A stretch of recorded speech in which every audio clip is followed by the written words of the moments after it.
এটা হলো মাছের কাঁটা দিয়ে বাঁধাকপির তরকারি।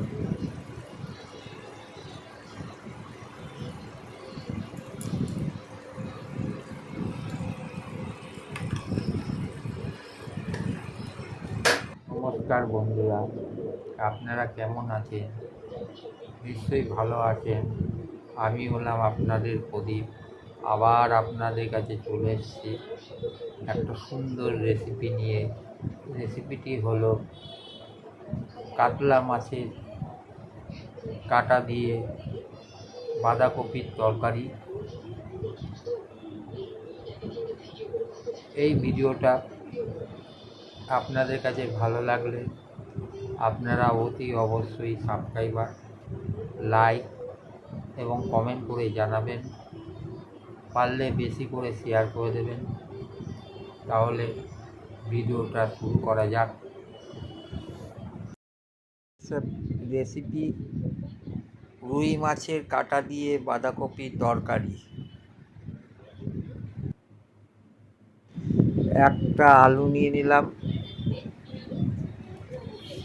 একটা বাঁধাকপি নিয়ে নিলাম, সেটাকে ভালো করে ধুয়ে বাঁধাকপিটাকে কেটে রাখলাম।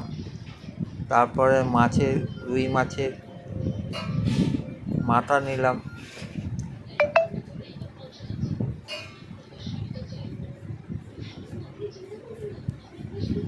সেটাকে ভালো করে নুন দিয়ে হলুদ দিয়ে মেখে সেটাকে ভেজে নিলাম।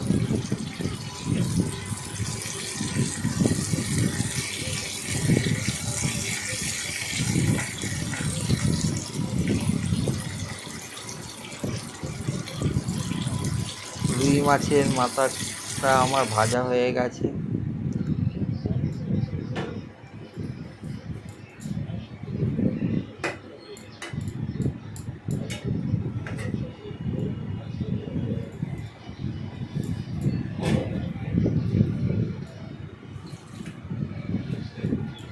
এটা হলো রুই মাছের মাথা।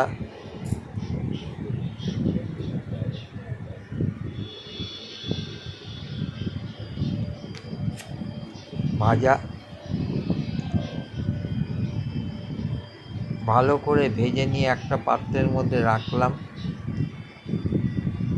তারপরে আমি আলুটাকে কেটে নিলাম।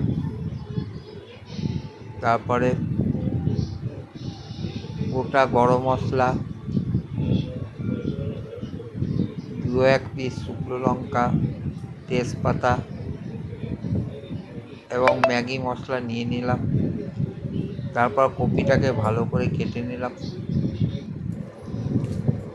তারপর কড়াইতে তেল দিলাম।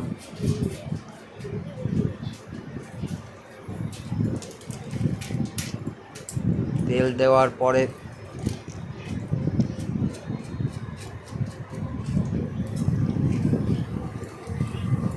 অল্প পরিমাণে সাদা জিরে দিলাম।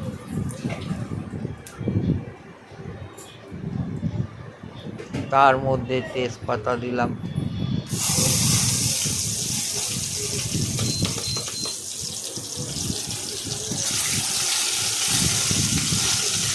একটা দুটো শুকনো লঙ্কা ছিঁড়ে দিয়ে দিলাম।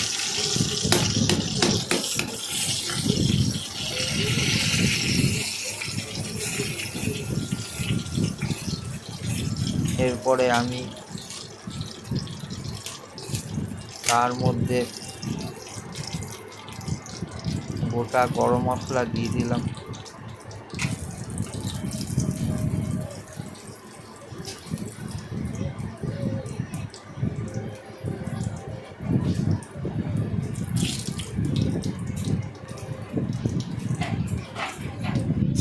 এটাকে ভালো করে ভেজে তার মধ্যে আলুগুলো দিয়ে দিলাম, কাটা আলুগুলো।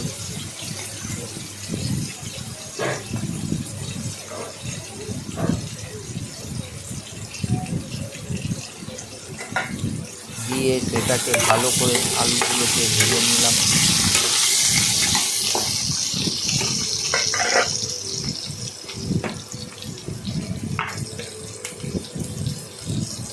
এবার তার মধ্যে অল্প পরিমাণে নুন দিয়ে দিলাম।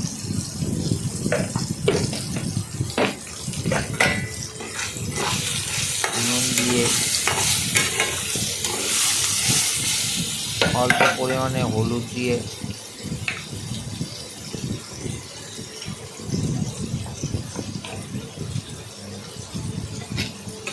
আলুটাকে ভালো করে ভেজে নিলাম।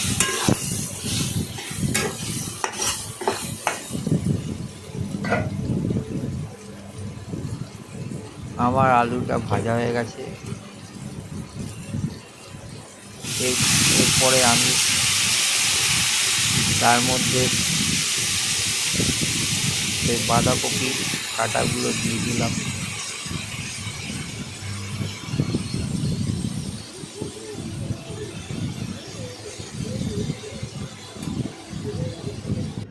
বাঁধাকপি কাটাগুলো দিয়ে সেটাকে ভালো করে নাড়াচাড়া করলাম।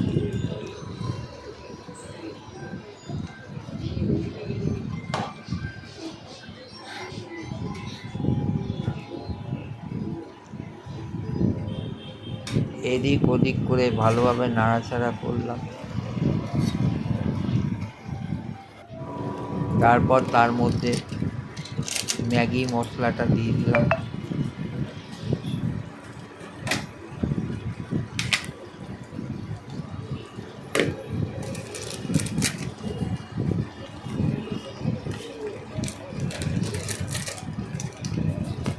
অল্প পরিমাণে লঙ্কার গুঁড়ো দিলাম, জিরের গুঁড়ো দিয়ে দিলাম অল্প পরিমাণে।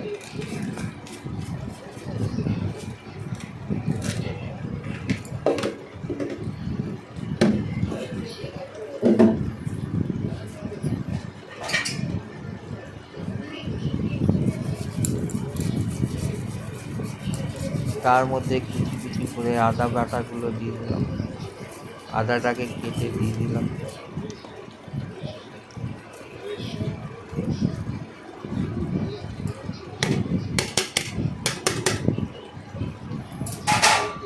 এবার সেটাকে ভালো করে নাড়াচাড়া করলাম।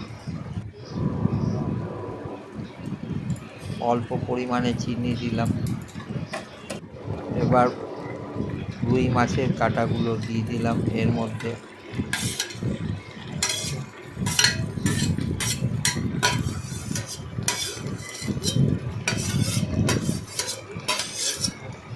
দিয়ে